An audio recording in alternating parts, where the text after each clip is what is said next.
ఇచ్చినందుకు ధన్యవాదాలు. ఇది ఎవరిని కూడా విమర్శిస్తలేను, ప్రభుత్వాన్ని కూడా విమర్శిస్తలేను. కానీ దయచేసి గౌరవ శ్రీధర్ బాబు గారు ఖచ్చితంగా ఇది నోట్ చేసుకోవాలని విజ్ఞప్తి చేస్తా ఉన్నాను.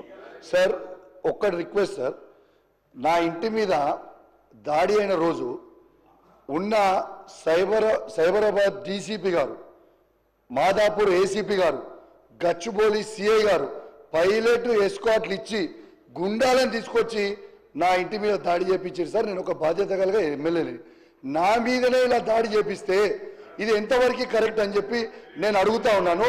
దయచేసి మళ్ళా తర్వాత ఆ దాడి చేస్తే వాళ్ళని ఎవరిని కూడా ఇప్పటిదాకా కూడా అరెస్ట్ చేయలేదు. సరే నేను విమర్శిస్తలేను సార్, నేను విమర్శిస్తలేను. దయచేసి ఇది మన మొత్తం హౌజున ఇవాళ ఎమ్మెల్యేగా నా మీద కావచ్చు, రేపు మీ మీద కూడా అవుతుంది. ఇవాళ పోలీసు వాళ్ళది ఖచ్చితంగా దీని మీద చేయాలి సార్. ఒకటి. రెండోది సార్, నా ఇంటి రాజ్ ఠాకూర్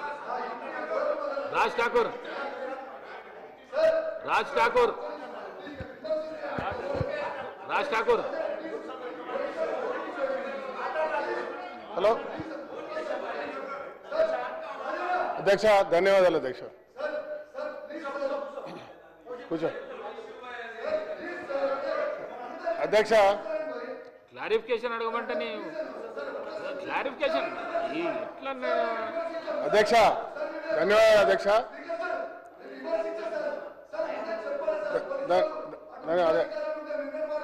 ధన్యవాదాలు అధ్యక్ష సమయం ఇచ్చినందుకు. మీ ద్వారా రాష్ట్ర ముఖ్యమంత్రి గారికి, బట్టి విక్రమార్క గారికి, శ్రీధరణ గారికి, ఉత్తమ గారికి ధన్యవాదాలు అధ్యక్ష. ఎందుకంటే సార్, విద్యుత్పై ఈ రాష్ట్రంలో అనేకమైనటువంటి సంస్కరణలు తీసుకొచ్చే కార్యక్రమం చేస్తూ ఉన్నారు అధ్యక్ష. కౌశిక్, ఇది నా ప్రధాన సమస్య. రాజ్ ఠాకూర్ అధ్యక్ష, అధ్యక్ష ఇలా రాష్ట్రంలో కొత్త కొత్త పవర్ ప్లాంట్స్ తోటి 0 ఓవర్ పెడతా, 0 ఓవర్లో చెప్పు. ఈ sir 1 minute Raj Thakur 1 minute. Raj Thakur ఇక్కడ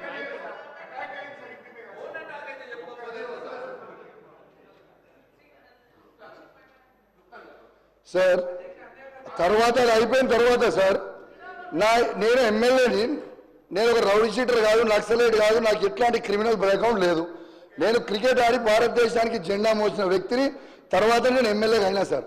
నా ఇంటి డోర్లు పగలగొట్టి నా బెడ్రూమ్ దగ్గరకు వచ్చి నన్ను అరెస్ట్ చేసి ఉల్టా నా మీదనే కేసు పెట్టి పోలీస్ స్టేషన్ తీసుకుపోయారు సార్. ఇది ఎంతవరకు కరెక్ట్ అనేది నేను దయచేసి దీన్ని మీరు కన్సిడర్ చేయాలని కోరుతున్నాను అధ్యక్ష. తర్వాత ఇంకొకటి ఒక్క నిమిషం. కరీంనగర్లో మన రెవెన్యూ మీటింగ్ పెట్టేసి సార్, మా ఇన్ఛార్జ్ మంత్రి గారు, 3 మంత్రులు ఉన్నారు. Okay, agreed sir. నాలో ఒక ఎమ్మెల్యే గారితో ఘర్షణ అయింది. ఓకే, అగ్రీడ్, అది ఓకే సార్. అన్యాయంగా ఆర్డీఓ గారితో కంప్లైంట్ ఇప్పించి తన విధులను నేను ఆటంకం కలిగించిన అని దొంగ కంప్లైంట్ ఇప్పించి దొంగ కేసులు పెట్టించి ఆ పండుగ రోజు రాత్రి నన్ను తీసుకుపోయి పోలీస్ స్టేషన్లో వండబెట్టడం ఇది ఎంతవరకు కరెక్ట్ అన్న? ఇలా అన్న పోలీస్ అధికారులు ఎట్లున్నారంటే, మీరు అధికారంలో ఉంటే మీకు జిందాబాద్ అంటారు, మాకు అధికారం ఉంటే మాకు జిందాబాద్ అంటారు. వాళ్ళు ఎంజాయ్ చేస్తారు. దయచేసి లా అండ్ ఆర్డర్ ఖచ్చితంగా కంట్రోల్ పెట్టాలన్నా. ఇలా ఆ రోజు నా ఇంటి మీద అటాక్ అయిన వారి కూడా ఆ రోజు డీజీపీ గారు ఖచ్చితంగా వాళ్ళ మీద యాక్షన్ తీసుకుంటా అన్నారు. యాక్షన్ ఇప్పటి వరకు కూడా తీసుకోలేదు అధ్యక్ష. మరి మా అన్నగారు మంత్రి ఉన్నారు, మా అన్నగారు కాపాడుతారంటే మా అన్నగారు ఫోన్ కూడా చేయలేదు నాకు అని చెప్పి సందర్భంగా తెలియజేస్తూ సెలవు తీసుకుంటాం. రాజ్ ఠాకూర్